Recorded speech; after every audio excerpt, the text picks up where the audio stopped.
समिती आणि गुलाबो गँग मिळून आज इथे तिरडी उचलली, ती आहे महिला सुरक्षिततेची. कारण का महिला सुरक्षितता मृत्यू पावली महाराष्ट्रात आणि पुण्यात. आणि एसटी महामंडळ झोपलंय, लिटरली गांजा मारून झोपलेले आहेत ते. त्यांना काही देणं घेणं नाही. तर काय चाललंय, अवैध व्यवसाय चाललंय, पोलिसांवर बिल फाडतात, लाज नाही वाटत? तुमची सुरक्षा काय करते? आता काय प्रत्येक गाडीला एक पोलीस ठेवायचा का काय? निर्लज्जपणे बोलतात हे लोक, हे नेते.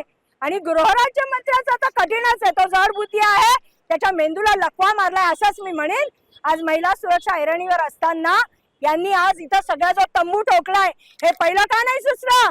रिकामा गाड्यात अवैध धंदे कशा चालतायत? दारू, पत्ता, ड्रग, वेश्या व्यवसाय कुणाच्या संमतीने? अय सगळं रॅकेट आहे. एबीपी माझा, उघडा डोळे बघा नीट.